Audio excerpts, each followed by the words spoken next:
Hello everyone, welcome to Words and Wonders. Today I will be reading chapter 186 of the Grimm's Fairytale series, The True Sweethearts. Please like and subscribe if you like what I do here. Now, let's begin. There was once upon a time a girl who was young and beautiful, but she had lost her mother when she was quite a child, and her stepmother did all she could to make the girl's life wretched. Whenever this woman gave her anything to do, she worked at it indefatigably, and did everything that lay in her power. Still, she could not touch the heart of the wicked woman by that. She was never satisfied. It was never enough. The harder the girl worked, the more work was put upon her, and all that the woman thought of was how to weigh her down with still heavier burdens, and make her life more miserable. One day she said to her, "Here are 12 pounds of feathers, which thou must pick, and if they are not done this evening, thou mayest expect a good beating. Dost thou imagine thou art to idle away the whole day?"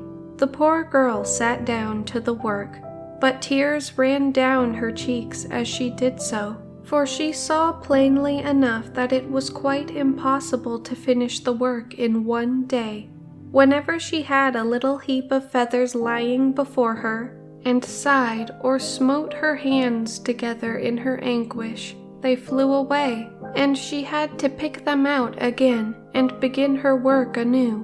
Then she put her elbows on the table, laid her face in her 2 hands, and cried, "Is there no one then on God's earth to have pity on me?" Then she heard a low voice which said, "Be comforted, my child. I have come to help thee." The maiden looked up, and an old woman was by her side. She took the girl kindly by the hand and said, "Only tell me what is troubling thee." As she spoke so kindly, the girl told her of her miserable life, and how one burden after another was laid upon her, and she never could get to the end of the work which was given to her. "If I have not done these feathers by this evening, my stepmother will beat me. She has threatened she will, and I know she keeps her word." Her tears began to flow again, but the good old woman said, "Do not be afraid, my child. Rest a while, and in the meantime I will look to thy work." The girl lay down on her bed and soon fell asleep. The old woman seated herself at the table with the feathers, and how they did fly off the quills, which she scarcely touched with her withered hands. The 12 pounds were soon finished, and when the girl awoke, great snow-white heaps were lying piled up, and everything in the room neatly cleared away. But the old woman had vanished. The maiden thanked God, and sat still till evening came, when the stepmother came in and marveled to see the work completed. "Just look, you awkward creature," said she. "What can be done when people are industrious, and why couldst thou not set about something else? There thou sittest with thy hands crossed." When she went out, she said, "The creature is worth more than her salt. I must give her some work that is still harder." Next morning she called the girl and said, "There is a spoon for thee. With that thou must empty out for me the great pond which is beside the garden, and if it is not done by night, thou knowest what will happen."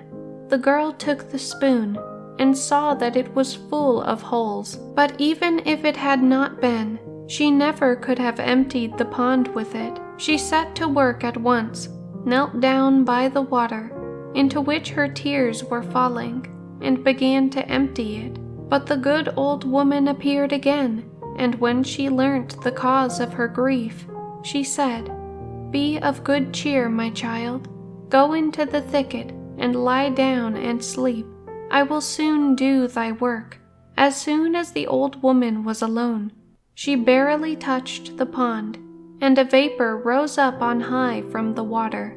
and mingled itself with the clouds.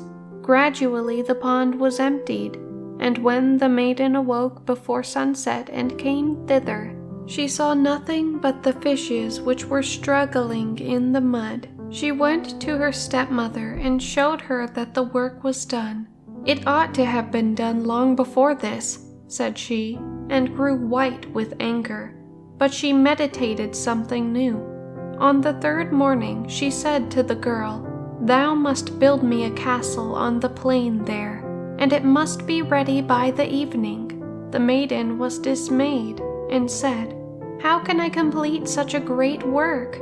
"I will endure no opposition," screamed the stepmother. "If thou canst empty a pond with a spoon that is full of holes, thou canst build a castle too. I will take possession of it this very day, and if anything is wanting, even if it be the most trifling thing in the kitchen or cellar, thou knowest what lies before thee."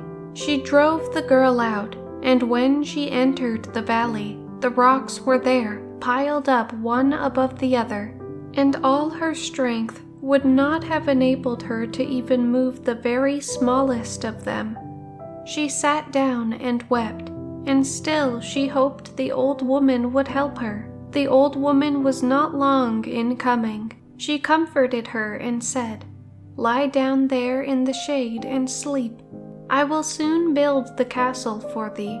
If it would be a pleasure to thee, thou canst live in it thyself." When the maiden had gone away, the old woman touched the gray rocks. They began to rise and immediately moved together as if giants had built the walls.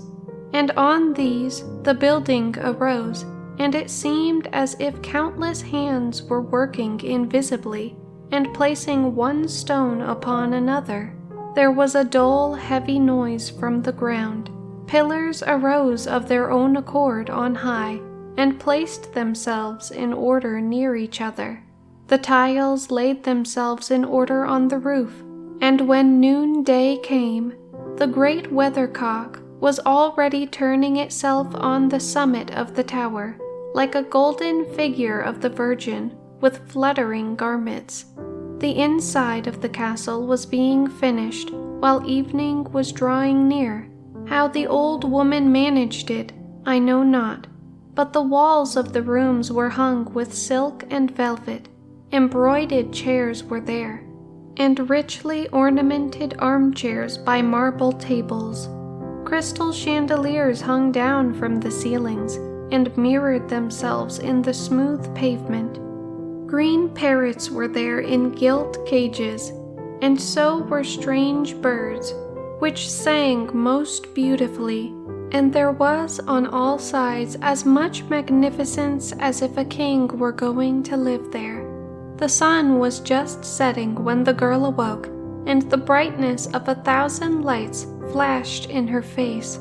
She hurried to the castle and entered by the open door.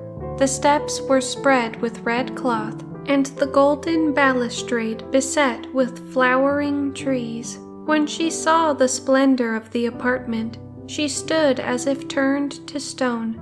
Who knows how long she might have stood there if she had not remembered the stepmother. "Alas," she said to herself, "if she could just be satisfied at last, and would give up making my life a misery to me."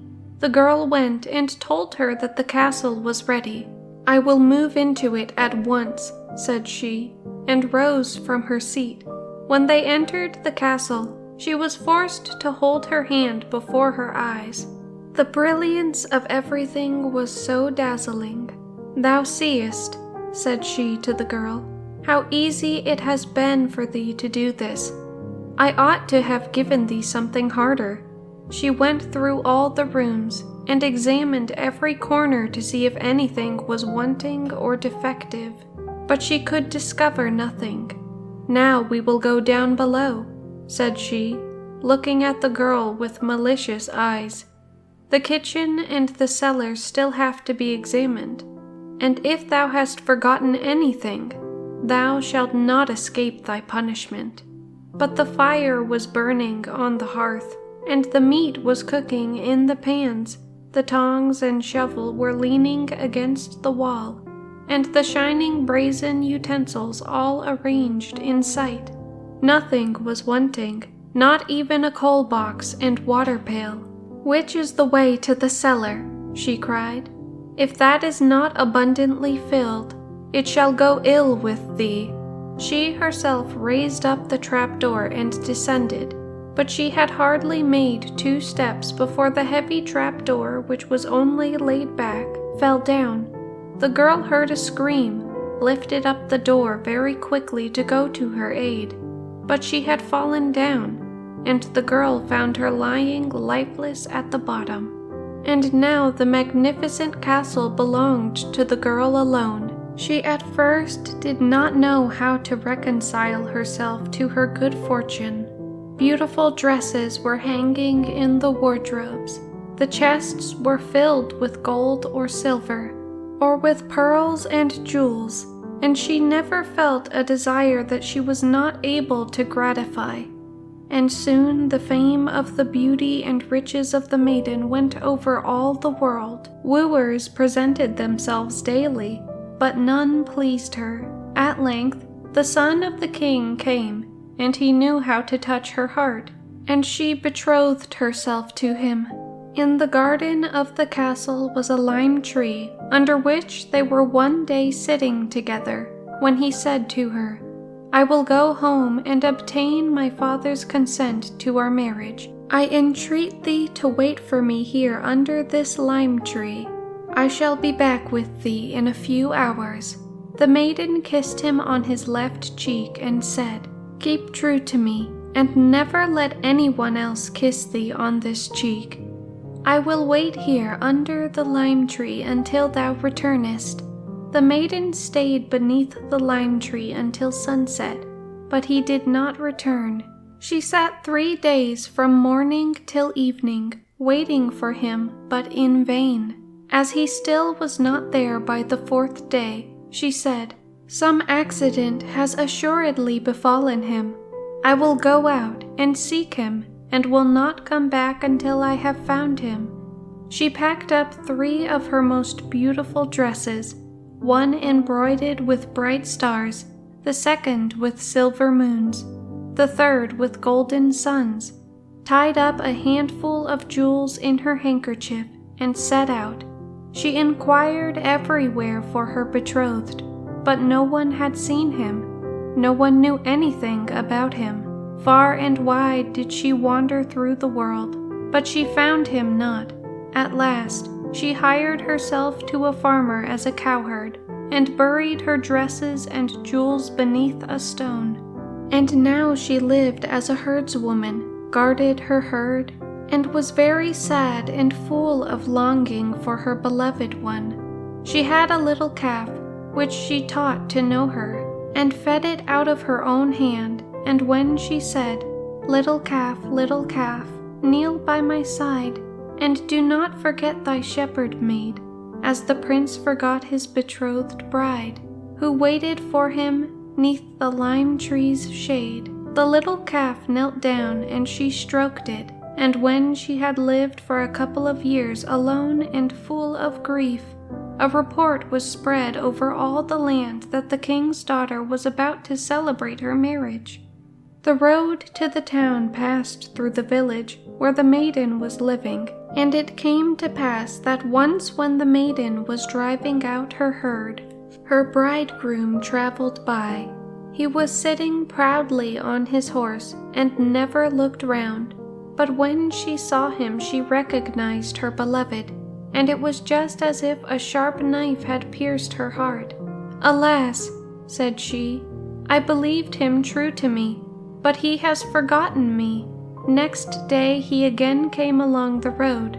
When he was near her, she said to the little calf, little calf, kneel by my side, and do not forget thy shepherd maid," as the prince forgot his betrothed bride, who waited for him 'neath the lime tree's shade. When he was aware of the voice, he looked down and reined in his horse. He looked into the herd's face, and then put his hands before his eyes as if he were trying to remember something. But he soon rode onwards and was out of sight. "Alas," said she, "he no longer knows me," and her grief was ever greater. Soon after this a great festival 3 days long was to be held at the king's court, and the whole country was invited to it. "Now will I try my last chance," thought the maiden, and when evening came, she went to the stone under which she had buried her treasures. She took out the dress with the golden suns, put it on, and adorned herself with the jewels. She let down her hair, which she had concealed under a handkerchief, and it fell down in long curls about her. And thus she went into the town, and in the darkness was observed by no one.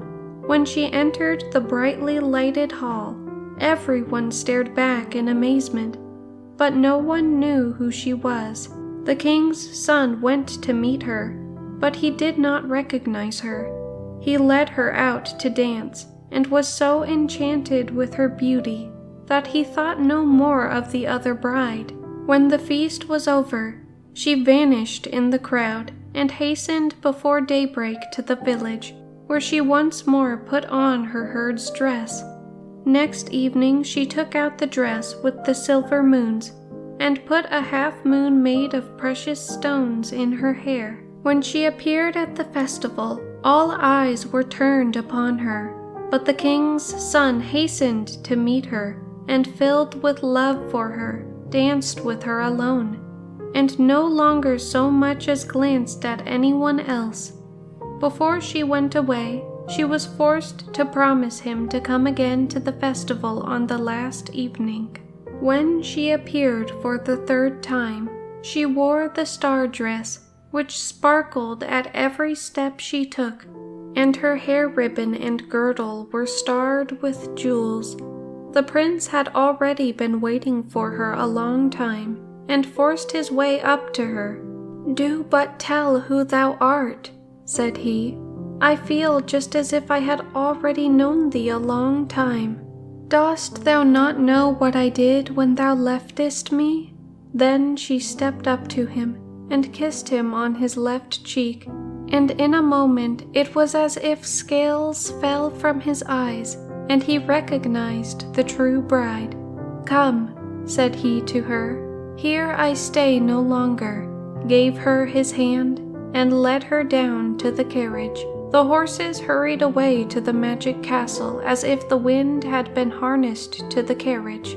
The illuminated windows already shone in the distance. When they drove past the lime tree, countless glowworms were swarming about it. It shook its branches and sent forth their fragrance. On the steps flowers were blooming, and the room echoed with the song of strange birds. But in the hall the entire court was assembled, and the priest was waiting to marry the bridegroom to the true bride. Thank you guys for watching, and if you would like to hear more stories like this, feel free to like, subscribe, and comment down below. Bye bye.